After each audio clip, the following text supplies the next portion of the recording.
Salut tout le monde, on se retrouve aujourd'hui pour une nouvelle vidéo sur mes livres pour le CRPE.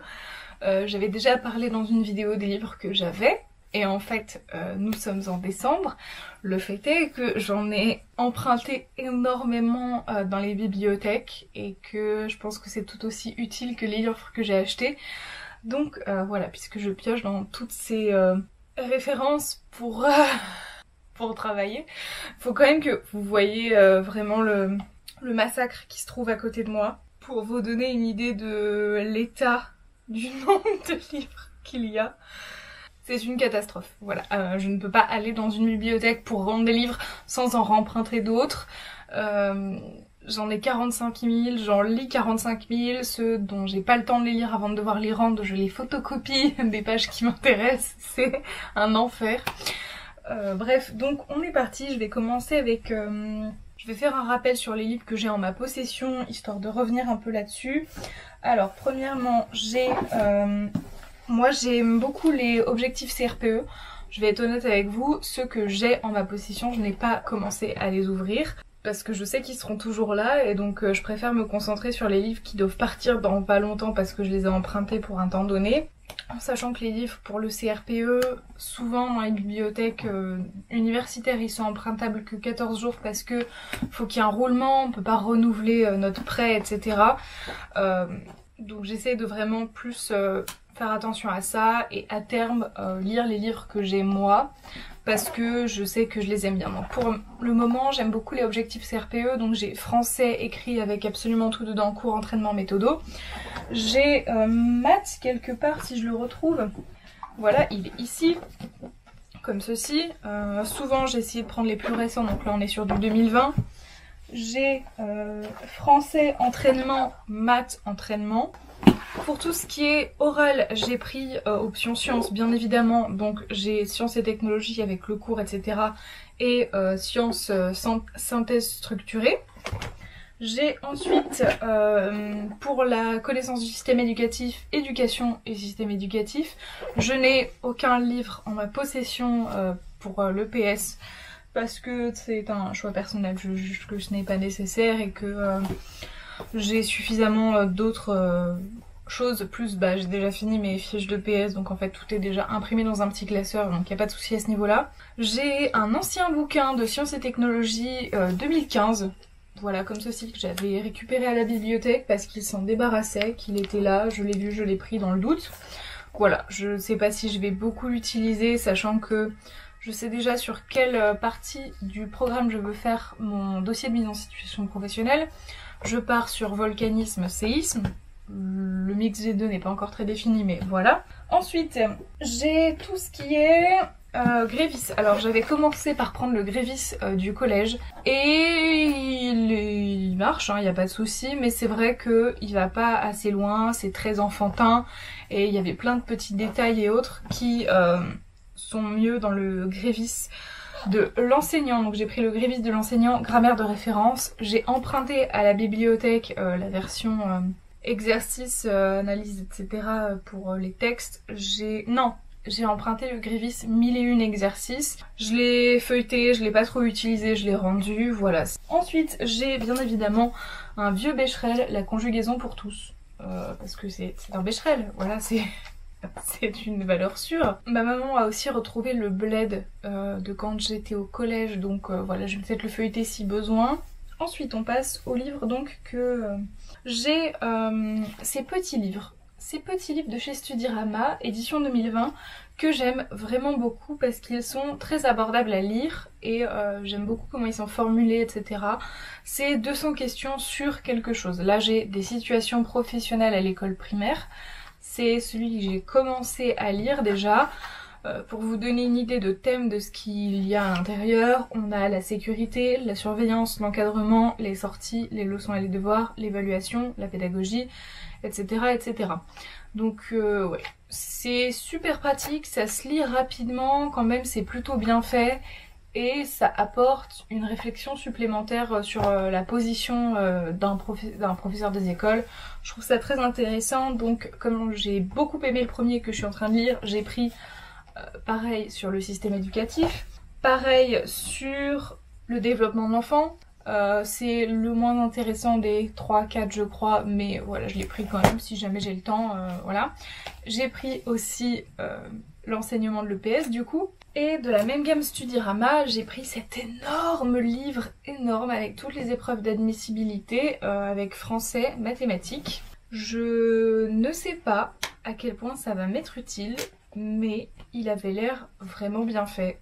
Je découvre les livres Studirama et en fait je les aime beaucoup. J'aime beaucoup leur gamme, j'aime beaucoup, c'est clair, c'est bien présenté, c'est abordable, donc voilà, il n'y a pas de souci à ce niveau-là. Après peut-être que vous allez les trouver imbuvables et que vous allez dire que genre ça n'a absolument rien d'abordable ce que je vous dis parce que bah n'oublions pas je suis en master MEF donc forcément bah j'ai tout un bagage d'études qui vont avec, j'étais en sciences de l'éducation auparavant, forcément ça me semble un peu moins chinois que quelqu'un qui est en reconversion professionnelle d'un truc qui n'a rien à voir. Ensuite, ça c'est des lectures bonus, j'en parlerai à la fin. J'ai pris professeur des écoles, système éducatif en 41 fiches. Je l'ai vu, je n'ai pas trop réfléchi. Comme c'est les seules fiches qui me restent à faire connaissance du système éducatif, j'ai voulu pouvoir les compléter si besoin avec un livre. Donc voilà, j'ai pris celui-ci. Concours 2020-2021. Comme vous le voyez, je prends très spécifiquement toujours les plus récents. J'ai fini par me décider à prendre la grammaire sans complexe parce que ma hantise, on voit des trucs en cours, le prof est en mode je vous réfère au cours de licence 3, moi j'étais en mode j'ai fait ma licence 3 à distance donc j'étais pas avec vous donc j'ai pas vos TD et il part du principe qu'on est censé savoir parce qu'on est en niveau master. Oui, sauf qu'on vient pas tous d'une licence éducation, moi j'étais en bio avant donc il y a plein de choses que je n'ai pas vues. Et je me suis dit que ça m'aiderait à reprendre pied dans les cours de grammaire de fac. Je ne sais pas quelle année il a été édité parce qu'il y a quand même des choses qui ont changé. 2017, ça devrait le faire mais à vérifier. Ensuite, livres, lectures un peu plus annexes, qui sont pas obligatoires, qui sont pas spécialement tournés vers le CRPE, mais qui sont des connaissances en plus, voilà, qui peuvent apporter vraiment une plus-value. J'ai pris très récemment, parce que c'est des nouveaux livres qui venaient d'arriver à la bibliothèque, donc je les ai empruntés direct, ils étaient encore sur leur petit présentoir en face de l'ascenseur. Le système éducatif français aujourd'hui de la maternelle à la terminale, un état des lieux, édition 2020-2021 de Jean-Louis Auduc. C'est un petit livre qui a l'air très sympathique, voilà, il était bien présenté, c'est l'affaire de 250 pages, donc en 5 heures c'est lu. Donc voilà pour une lecture annexe, et j'ai pris les gestes professionnels dans la classe pour deux raisons. Premièrement, c'est une lecture annexe qui est très intéressante. Deuxièmement, j'ai un dossier d'analyse d'activité à rendre en rapport avec mon stage et on va potentiellement se fixer sur les gestes professionnels, donc voilà, je pense que ce sera utile aussi. Ensuite, je passe à des petits fichiers que j'ai empruntés à la bibliothèque. Aussi également, c'est ceci. Alors tous les livres que je vais vous présenter maintenant, je pense, ouais c'est ça, c'est exclusivement des sciences et tournée cycle 3 pour la création de mon dossier mise en situation professionnelle. Je n'ai pas le temps en décembre de les lire, clairement, donc ce que je fais c'est que je photocopie les pages qui m'intéressent et je les stocke sur mon ordinateur dans un document avec toutes les références de livres, d'où ça vient, etc. Mise en situation professionnelle, ressources pour créer mon dossier plus tard. Mais comme ça ce sera fait, je serai pas dans le rush s'il manque des livres à la dernière minute quand je serai en janvier, février pour faire le dossier. Sachant que c'est à rendre pour le 13 mai, j'ai encore de la marge dans mon académie, mais voilà. Donc j'ai fiche à photocopier CM2, c'est essentiellement des livres qui datent un petit peu, très honnêtement. J'ai plus l'année de celui-ci, mais j'ai rien trouvé de extrêmement récent. C'est rare dans les écoles qu'on utilise des manuels neufs de toute façon. Mais c'est à prendre en compte sur les différences de programme qu'il y a pu avoir. Donc ensuite j'ai tout le programme en 48 enquêtes de chez Odysseo. Souvent j'ai pris le manuel pour les élèves et le guide du maître à côté, guide pédagogique. Par exemple ici, voilà. J'ai le manuel élève cycle 3, CM1, CM2. C'est un manuel pour 2 classes, donc c'est pratique. Et du coup j'ai le guide du maître CM1 et le guide du maître CM2.